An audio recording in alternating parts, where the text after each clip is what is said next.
इतनी कड़ाके की ठंड और बारिश में मेरे बेटे का पता नहीं क्या हाल हो रहा होगा। साधना जी का 24 वर्षीय बेटा विकास किसी ज़रूरी काम से दिल्ली गया हुआ था। दिसंबर का महीना, ऊपर से कड़ाके की ठंड। उसकी वापस की ट्रेन की टिकट बुक नहीं हुई तो उसने बस में आने का फ़ैसला किया। 8 घंटे का रात का सफ़र और फिर घर आकर आराम करूँगा क्योंकि अगले दिन रविवार की छुट्टी है। विकास ने बताया, उन दिनों मोबाइल नहीं होते थे और कार भी आम नहीं थी। उसने पीसीओ से फ़ोन किया था, सुबह 4 बजे पहुंच जाऊंगा मैं, आप भाई को भेज देना। इतनी सुबह वहां से रिक्शा मिलना तो मुश्किल है। ठीक है बेटा, अपना ख्याल रखना।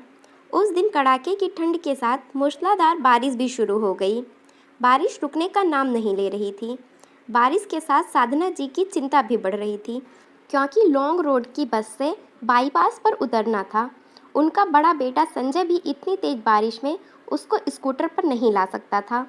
हे भगवान, थोड़ी देर के लिए बारिश रोक दो। एक बेटा पहले ही उधर भीग रहा होगा, अब इतने कड़ाके की ठंड, ऊपर से मूसलाधार बारिश में दूसरे बेटे की जान भी जोखिम में कैसे डाल दूं? परेशान साधना जी कमरे में इधर से उधर चक्कर लगा रही थी। मैं चला जाता हूँ साथ में, साधना के पति वीरेंद्र जी बोले। आप रहने दो पापा, एक तो आपकी तबीयत पहले ही ठीक नहीं है, आपको पता है ना आपको कितनी जल्दी ठंड लग जाती है। ऊपर से बारिश, साथ में स्कूटर पर 2 मेंबर ही बैठ पाएंगे। आप चिंता ना करो, बारिश थोड़ी सी कम हुई मैंने निकल जाना है। संजय ने दोनों को संतावना दी और रेनकोट पहनकर बाहर निकला। लेकिन गली में जैसे पानी का सैलाब आया हुआ था।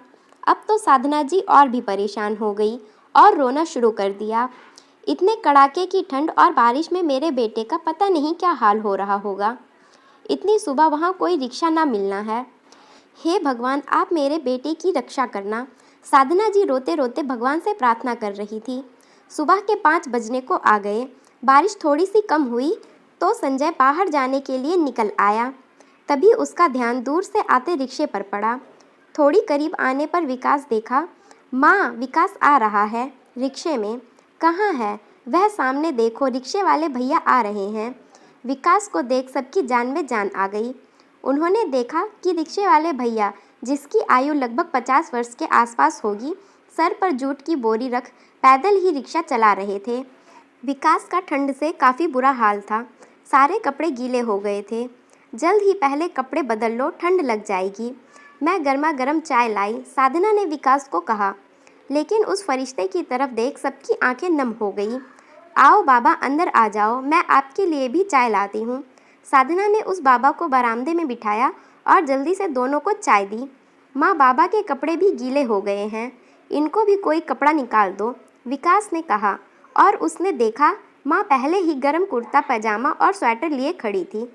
संजय ने अंदर से एक जोड़ी मोजा भी निकाल कर दिया। वह बाबा हाथ जोड़कर आंखों से आभार व्यक्त कर रहे थे। बाबा, आभार तो हमें आपका करना चाहिए, इतनी बारिश में आपने हमारे बेटे को सुरक्षित पहुंचा दिया। साधना जी बोली। लेकिन बाबा, आप इतनी बारिश में वहां कैसे पहुंच गए? विकास ने पूछा। कल की बारिश में कोई कमाई नहीं हुई, घर में कुछ भी खाने को नहीं था, इसलिए घर बैठने की बजाय मैं रात में ही सवारी की इंतजार में निकल आया। कोई सवारी ना मिलने पर मैं उधर से अपने घर वापस जा रहा था तो मुझे पेड़ के नीचे बेटा आप खड़े दिखे। मेरे लिए तो बाबा आप भगवान बन प्रकट हुए थे, नहीं तो अभी पता नहीं कितनी देर अंधेरे और इतनी ठंड में रुकना पड़ता। सही कह रहा है बेटा, भगवान ने तुम्हारी माँ की प्रार्थना सुन इस फरिश्ते को तुम्हारी मदद के लिए भेज दिया। साधना जी, मुझे लगता है बाबा ने कुछ खाया नहीं, आप इनको चाय के साथ कुछ खाने को भी दो, वीरेंद्र जी बोले। साधना ने बाबा को खाना खिलाया और ज़्यादा पैसे दे उनको विदा किया। तब तक बारिश भी कम हो चुकी थी।